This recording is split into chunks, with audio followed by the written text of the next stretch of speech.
नमस्कार साथियों, स्वागत है आप सभी का हमारे YouTube चैनल अफेयरपीडिया पर। आज का तारीख है 4 जुलाई 2024 और इस दिन के करंट अफेयर्स के सभी अति महत्वपूर्ण प्रश्न हम लोग इस वीडियो में डिस्कस करेंगे, जो कि आने वाले सभी प्रतियोगी परीक्षाओं के लिए बेहद महत्वपूर्ण होगा। तो चलिए वीडियो को अंत तक देखिएगा और ज़्यादा से ज़्यादा इसे शेयर कीजिएगा। और हाँ, चैनल पर नया है तो चैनल को जरूर सब्सक्राइब कर लीजिए फ्रेंड्स। चलिए वीडियो को शुरू करते हैं। Good morning all of you. आज का मोटिवेशन है, perfection is not attainable but if we chase perfection we can catch excellence. बिल्कुल सही बात है। जो पूर्णता है यानी कि संपूर्ण चीज हम हासिल नहीं कर सकते हैं, लेकिन संपूर्ण चीज के पीछे अगर हम लग जाएं तो जरूर हम उसमें उत्कृष्टता को हासिल जरूर कर लेंगे। आप समझ पा रहे होंगे हम क्या बोलना चाह रहे हैं कि देखिए, आप कोई भी इंसान इस दुनिया में परफेक्ट नहीं है। No one is perfect in this world. ठीक है, किसी न किसी चीज में मतलब किसी न किसी में कुछ न कुछ कमियां हैं। ठीक है, तो अगर आप उस परफेक्शंस को चाहते कि हम परफेक्ट ही हैं, मिस्टर परफेक्ट बनना चाहते, तो ये नहीं हो सकता, ये इट्स नॉट पॉसिबल। लेकिन हाँ, आप उत्कृष्ट बन सकते हैं, ये चीज ध्यान रखिएगा। चलिए इसी मोटिवेशन के साथ आज का पहला क्वेश्चन देख लेते हैं। आज का पहला क्वेश्चन है, हाल ही में अंतर्राष्ट्रीय प्लास्टिक बैग मुक्त दिवस यानी कि international plastic bag free day, ये कब मनाया गया है? ठीक है, तो ये कब मनाया गया है? ये 3 जुलाई को मनाया गया है। ऑप्शन नंबर सी इसका सही आंसर है, 3 जुलाई। ठीक है, 3 जुलाई को international plastic bag free day मनाया जाता है। ऑप्शन नंबर सी इसका सही आंसर है, ये याद रखिएगा। ठीक है, प्लास्टिक के हानिकारक प्रभावों के बारे में जागरूकता बढ़ाने के लिए हर साल 3 जुलाई को अंतर्राष्ट्रीय प्लास्टिक प्लास्टिक बैग मुक्त दिवस मनाया जाता है। 3 जुलाई 2008 को, ठीक है, इसे पहली बार जीरो वेस्ट यूरोप के सदस्य जीरोज द्वारा इसको देखा गया था। ये याद रखिएगा, 3 जुलाई 2008 को। 2002 में बांग्लादेश प्लास्टिक पर प्रतिबंध लगाने वाला पहला देश बना था। ठीक है, एक प्लास्टिक बैग को लैंडफिल में विघटन होने में लगभग 1000 साल लगते हैं। आप सोचिए कि ये नॉन डिग्रेडेबल वेस्ट है, इसीलिए इसको ये सड़ता गलता ही नहीं है, इसीलिए इसको बहुत टाइम लग जाता है। और अब बांग्लादेश 2002 में ही बैन कर दिया था, और भारत जो है ये 2022 में सिंगल यूज प्लास्टिक पर प्रतिबंध लगाया। ठीक है, जबकि मतलब आप सोचिए कि 20 साल बाद भारत इसमें एक्शन में आया कि हमको सिंगल यूज प्लास्टिक जो है वो बैन कर देना है। सिंगल यूज प्लास्टिक गैर पूर्ण चक्रण यानी कि ये रिसाइकल नहीं होने वाला है। प्लास्टिक उत्पाद में जिनका एकल उपयोग के बाद उपयोग नहीं किया जा सकता है, उसको बैन किया गया है। ठीक है, 1 जुलाई को जीएसटी दिवस भी मनाया जाता है और 1 जुलाई को ही राष्ट्रीय डॉक्टर दिवस भी मनाया जाता है। ठीक है, इस बार का थीम क्या था? तो राष्ट्रीय डॉक्टर दिवस का जो थीम था, हीलिंग हैंड्स केयरिंग हर्ट्स। ये याद रखेगा, healing hands and caring hearts. ठीक है, 3 जुलाई को अंतर्राष्ट्रीय प्लास्टिक बैग मुक्त दिवस मनाया जाता है, ये याद रखेगा। अभी तक के जुलाई के जो है 3 जुलाई को, ये जुलाई दिवस का इम्पोर्टेंट दिवस है, मतलब डेज एंड डेट्स जो बोलते हैं, यहाँ से एक क्वेश्चंस बनते हैं। चलिए इस नेक्स्ट क्वेश्चन पे चलते हैं। क्वेश्चन नंबर 2, हाल ही में भारत और थाईलैंड के बीच संयुक्त सैन्य अभ्यास मैत्री। अब यही क्वेश्चन यहाँ पे पूछ देता है कि मैत्री किन दो देशों का युद्ध अभ्यास है? तो ये भारत और थाईलैंड के बीच में है, ये याद रखिएगा, भारत और थाईलैंड के बीच। कौन सा संस्करण 1 से 15 जुलाई 2024 तक थाईलैंड में आयोजित किया जा रहा है? तो इसका आयोजन 1 जुलाई से 15 जुलाई तक थाईलैंड में आयोजित किया जा रहा है, और इस एक्सरसाइज का नाम क्या है? मैत्री एक्सरसाइज है। ठीक है, ये द्विपक्षीय अभ्यास होता है, और ये इसका जो है 13वां संस्करण थाईलैंड में अभी मैत्री का 13वां संस्करण मनाया जा रहा है। ठीक है, ऑप्शन नंबर सी इसका सही आंसर है। ठीक है, हाल ही में भारत और थाईलैंड संयुक्त सैन्य अभ्यास मैत्री का दोनों सेनाओं की टुकड़ियों थाईलैंड में अभ्यास कर रही है, और इसका जो है 13वां संस्करण 1 से 15 जुलाई 2024 तक ओट वाचीरा प्रकरण तक प्रांत थाईलैंड में आयोजित किया जा रहा है। ठीक है, इसी अभ्यास का पिछला संस्करण सितंबर 2019 में उमरोई मेघालय में किया गया था। यानी कि 12वां संस्करण भारत में हुआ था, 13वां संस्करण थाईलैंड में, चौथा संस्करण जो 14वां जो संस्करण है वो फिर से भारत में होगा। मतलब 1 साल वहाँ 1 साल यहाँ। भारतीय सेना की टुकड़ी में 76 जवान शामिल है। इसमें मुख्य रूप से लद्दाख स्काउट्स की एक बटालियन के साथ साथ अन्य शाखाओं और सेवाओं के कर्मी शामिल हैं। ठीक है, रॉयल थाईलैंड सेना के दल में से भी 76 लोग शामिल हैं, जिसमें मुख्य रूप से चौथी डिवीजन की 14वीं इन्फेंट्री रेजिमेंट की पहली बटालियन शामिल है। मैत्री अभ्यास का उद्देश्य है भारत थाईलैंड के बीच सैन्य सहयोग को बढ़ावा देना। यह अभ्यास राष्ट्र चार्टर्ड के अध्याय 7 के तहत जंगल और शहरी वातावरण में संयुक्त उग्रवाद और आतंकवाद विरोधी अभियान चलाने के लिए संयुक्त क्षमताओं को बढ़ावा देना है।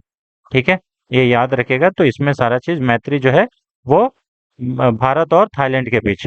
अब वहीं पे अगर आपसे पूछ लिया जाए कि बोंगो सागर किसके बीच युद्ध अभ्यास होता है, तो बोंगो सागर आपको बता दे भारत और बांग्लादेश के बीच होता है बोंगो सागर। ठीक है, ये याद रखिएगा। मित्र शक्ति कौन सा किसके साथ होता है, मित्रता किसके साथ हम लोग निभाते हैं, आप कमेंट बॉक्स में जरूर बताइएगा। मित्र शक्ति जो एक्सरसाइज है वो किसके बीच में होता है। ठीक है, अब देखिए क्वेश्चन नंबर 3 पे आते हैं। हाल ही में भारतीय स्टेट बैंक के अध्यक्ष के रूप के लिए एफएसआईबी ने किसे नियुक्त करने की सिफारिश की है। तो अभी सबसे पहले आपको बता दें कि अभी एट प्रेजेंट एसबीआई के जो चेयरमैन है वो दिनेश खारा हैं, लेकिन अभी एफएसआईबी ने ये चल्ला श्रीनिवासलू शेट्टी को अगले जो आरबीआई स्टेट बैंक है उसके चेयरमैन के लिए नियुक्ति के लिए यहाँ पे सिफारिश की है। तो ऑप्शन नंबर डी इसका सही आंसर है, ये याद रखिएगा।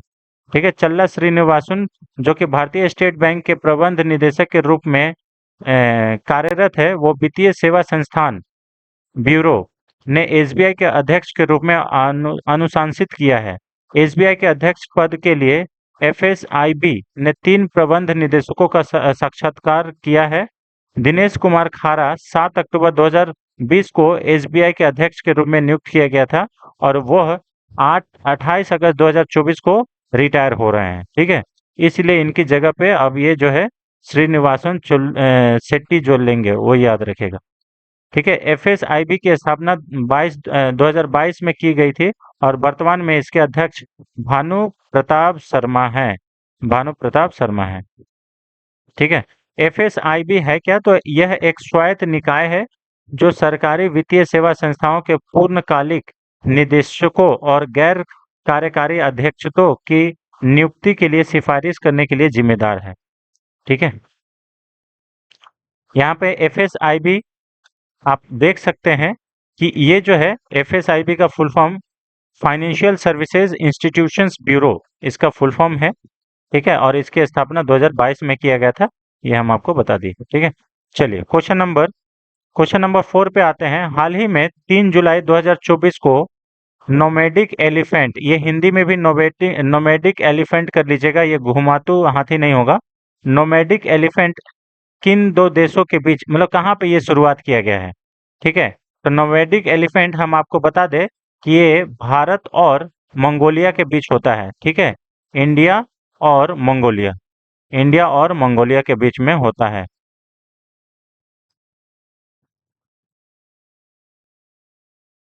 और ये 3 जुलाई से शुरू हुआ है और ये मेघालय में हुआ है। ऑप्शन नंबर ए इसका सही आंसर है, मेघालय। मेघालय के उमरोई में हुआ है। ठीक है, नोमैडिक एलिफेंट भारत और मंगोलिया के बीच सैन्य अभ्यास है। ठीक है, और इसका 16वां संस्करण यहाँ पे मनाया गया है, ये याद रखिएगा। ठीक है, ये मैत्री का 13वां संस्करण और नोमैडिक एलिफेंट का 16वां संस्करण, ये 2 सप्ताह के प्रशिक्षण कार्यक्रम में 16 जुलाई को समाप्त होगा। इसका उद्देश्य है अर्ध शहरी और पहाड़ी क्षेत्रों में अर्ध पारंपरिक अभियानों में दोनों देशों के सैनिकों के बीच संचार में सुधार करना। यह हर साल प्रशिक्षण कार्यक्रम मंगोलिया और भारत के बीच बारी बारी से होता है। आयोजन का 15वां संस्करण 2023 में मंगोलिया के उलन बटोर में हुआ था। ठीक है, 2023 में भारतीय सेना की जम्मू और कश्मीर लाइट इन्फेंट्री रेजिमेंट और मंगोलियाई सशस्त्र बल यूनिट 084 सैनिकों में ड्रिल में भाग लिया था। ठीक है, भारतीय और मंगोलियाई रक्षा मंत्रालय के बीच 12वां संयुक्त कार्य समूह सम्मेलन इस वर्ष 16 से 17 मई को उलन बटोर में आयोजित किया गया था। ठीक है, बैठक में कई द्विपक्षीय रक्षा सहयोग परियोजनाओं की स्थिति की समीक्षा की गई थी।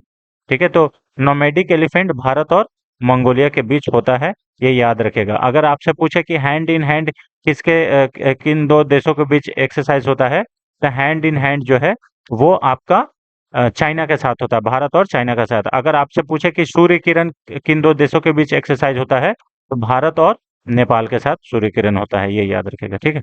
चल, क्वेश्चन नंबर 5 पे आते हैं। हाल ही में किसे उपराष्ट्रीय सुरक्षा सलाहकार यानी कि एनएसए, जो अभी, अच्छा आपको बता दें कि अभी एनएसए कौन है, अजीत डोभाल है। तो अजीत डोभाल के उप मतलब deputy national advisory security adviser नियुक्त किया गया है। अभी इनको टी रविचंद्रन को नियुक्त किया गया है। ऑप्शन नंबर ए इसका सही आंसर है, टीवी रविचंद्रन को अभी डिप्टी एनएसए यानी कि डिप्टी नेशनल सिक्योरिटी एडवाइजर नियुक्त किया गया है। ऑप्शन नंबर ए इसका सही आंसर है, ठीक है। पवन कपूर को उप राष्ट्रीय सुरक्षा सलाहकार भी नियुक्त किया गया है। टीवी रविचंद्रन 1990 बैच के आईपीएस अधिकारी हैं। वो वर्तमान में इंटेलिजेंस ब्यूरो में निदेशक हैं, विशेष निदेशक है। पवन कुमार 1990 बैच के आईएएस अधिकारी हैं। उन्होंने विदेश मंत्रालय और प्रधानमंत्री कार्यालय में कार्य किया है। राजेंद्र खन्ना को अतिरिक्त एनएसए बनाया गया है। उन्होंने डिप्टी एनएसए के रूप में कार्य किया है, ठीक है। डिप्टी एनएसए विक्रम मिस्त्री को हाल ही में विदेश सचिव नियुक्त किया गया है, इसीलिए ये सारा चीज नियुक्तियां की गई है, ठीक है। तो पहले डिप्टी एनएसए जो है वो विक्रम मिस्त्री थे और वो अभी फॉरेन सेक्रेटरी बन गए हैं। तो इनके जगह पे रविचंद्रन जो है उनको डिप्टी एनएसए नियुक्त किया गया है। इसके साथ साथ पवन कपूर को भी डिप्टी एनएसए नियुक्त किया गया है। और यहाँ पे पवन कपूर भी जो है वो 1990 बैच के आईएफएस अधिकारी हैं, ठीक है, जो कि प्राइम मिनिस्टर ऑफिस में और मिनिस्ट्री ऑफ एक्सटर्नल अफेयर्स में ऑलरेडी काम कर चुके हैं, ठीक है। राजेंद्र कुमार खन्ना, ठीक है, ये भी इनको एडिशनल एनएसए के रूप में नियुक्त किया गया है। चलिए, क्वेश्चन नंबर 6 पे आते हैं। हाल ही में एयर इंडिया द्वारा दक्षिण एशिया का सबसे बड़ा फ्लाइंग स्कूल निम्नलिखित में से किस शहर में आयोजित किया जाएगा? तो जो फ्लाइंग स्कूल है ये प्रयागराज में स्थापित किया जाएगा, ये याद रखिएगा, ठीक है। सॉरी सॉरी, यहाँ पे जो है ये अमरावती में इसको नियुक्त किया जाएगा, फ्लाइंग वाला, ठीक है। फ्लाइंग वाला थोड़ा सा मिस्टेक हो गया, ठीक है। दक्षिण एशिया का सबसे बड़ा फ्लाइंग स्कूल जो है वो दक्षिण एशिया वाला है, तो इसका जो है वो अमरावती में इसको स्थापित किया जाएगा। ऑप्शन नंबर बी इसका सही आंसर है। अमरावती में दक्षिण एशिया का सबसे बड़ा फ्लाइंग स्कूल स्थापित किया जाएगा। यह स्कूल भारत में उपलब्ध पायलट प्रशिक्षण क्षमता को मजबूत करेगा। हाल ही में राज्य के स्वामित्व वाली महाराष्ट्र एयरपोर्ट डेवलपमेंट कंपनी द्वारा अमरावती हवाई अड्डे के रनवे का विस्तार किया गया है। 2026 के मध्य तक फ्लाइंग स्कूल चालू हो जाएगा और हर साल 180 वाणिज्यिक पायलटों को स्नातक करेगा। मतलब यहाँ पे ट्रेनिंग स्कूल दिया जाएगा, ठीक है, जो भी पायलट है उनका यहाँ पे, ठीक है। एयर इंडिया को 30 वर्षों की अवधि के लिए डीजीसीए लाइसेंस प्राप्त स्कूल की स्थापना और संचालन के लिए एमएडीसी द्वारा निविदा प्रदान की गई है, ठीक है। चलो, बाकी इसमें कुछ और जानने का उतना नहीं है। The collaborative initiative between the MADC and Air India will create over 3000 new jobs, new employment बोल रहा है कि यहाँ पे 3000 जो है इससे new employment opportunity civil aviation sector में होगा। It will generate employment in allied venture contributing 1000 crores to the state's DGP। State का जीडीपी जो है उसमें लगभग 1000 करोड़ का योगदान ये लोग करेगा, ऐसे करके। With a smart classroom, world class hotels, digital operation centres and its own maintenance facility to enhance operational efficiency, the flying school will be spread over 10 acres. ये 10 एकर्स में बना हुआ है, ठीक है। चलिए, क्वेश्चन नंबर 7 पे आते हैं। क्वेश्चन नंबर 7 कहता है, हाल ही में भारत और किस देश ने 28 जून को मिन्स्क में पहली बार काउंसिलर वार्ता आयोजित की है? तो पहली बार काउंसुलर जो वार्ता है यह भी हाल ही में भारत और बेलारूस के बीच में हुआ है। ऑप्शन नंबर बी इसका सही आंसर है, भारत और बेलारूस। ये बेलारूस वही है जिसके राष्ट्राध्यक्ष लुकाशेंको हैं और ये मतलब प्रो रशिया है, ये याद रखिएगा, ठीक है, प्रो रशिया। बैठक के दौरान जिन कई सर्कुलर मुद्दों पर चर्चा की गई उनमें से बेलारूस में भारतीय छात्रों का कल्याण भी शामिल है। बैठकों में दोनों देशों के बीच पर्यटन को बढ़ावा देने की पहल पर भी ध्यान केंद्रित किया गया। दोनों पक्षों ने चर्चाओं के अनुसरण करने और वार्ता के अगले संस्करण में प्रगति की समीक्षा करने का निर्णय लिया गया। संवाद का अगला संस्करण पारस्परिक रूप से सुविधाजनक तिथि पर नई दिल्ली में आयोजित किया जाना है। ठीक है। संयुक्त सचिव, ठीक है, काउंसिलर पासपोर्ट और वीजा विभाग प्रभाग अमन पुरी ने भारतीय प्रतिनिधिमंडल का नेतृत्व किया। बेलारूस विदेश मंत्रालय के काउंसिलर मामलों के महानिदेशक प्रमुख अंद्रोय कोजान ने बेलारूस प्रतिनिधिमंडल का नेतृत्व किया। ये याद रखेगा। भारतीय प्रतिनिधि ने बेलारूस में भारतीय छात्र समुदाय के प्रतिनिधियों से भी मुलाकात की। ठीक है।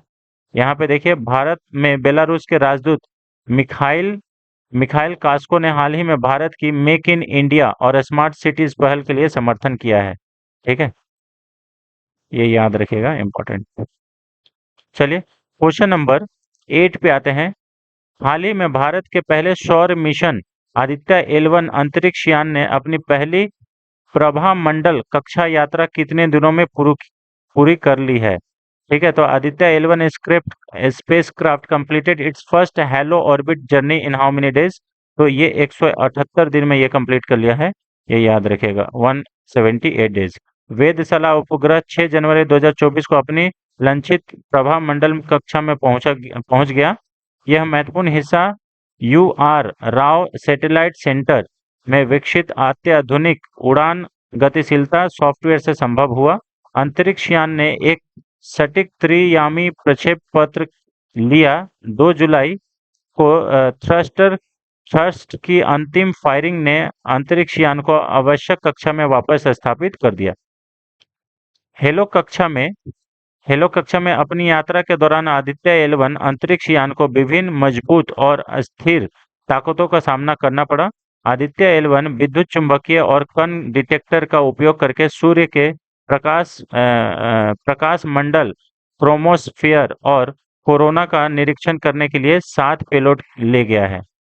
आदित्य L1 मिशन लैग्रांज बिंदु L1 पर भारतीय सौर वेधशाला 2 सितंबर 2023 को लॉन्च किया गया था।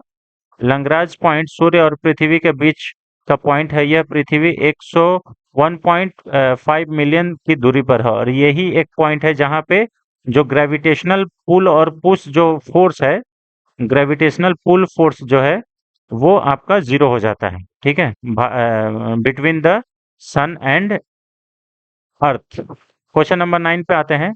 हाल ही में 2 जून 2024 को नीदरलैंड के नए प्रधानमंत्री के रूप में किसे नियुक्त किया गया है? तो नए प्रधानमंत्री जो है वो डिक सुक बने हैं। ये ऑप्शन नंबर सी इसका सही आंसर है, डिक सुक, है ना, ये याद रखेगा। चलिए क्वेश्चन नंबर 10, आज का लास्ट क्वेश्चन फ्रेंड्स। हाल ही में समाचारों में देखा गया मिनामिटी टोरिसीमा द्वीप किस महासागर में स्थित है? तो मिनामिटी टोरिसीमा जो द्वीप है ये प्रशांत महासागर में स्थित है। ऑप्शन नंबर सी इसका सही आंसर है, ऑप्शन नंबर सी। ठीक है, इसका ऑप्शन नंबर सी सही है, ये याद रखिएगा, ऑप्शन नंबर सी। शोधकर्ताओं ने मिनामी टोरिसीमा द्वीप, जिसे मार्कस द्वीप भी कहा जाता है, समुद्र तल पर इलेक्ट्रिक कार बैटरी के लिए आवश्यक 230 मिलियन मैट्रिक टन खनिजों की खोज की है।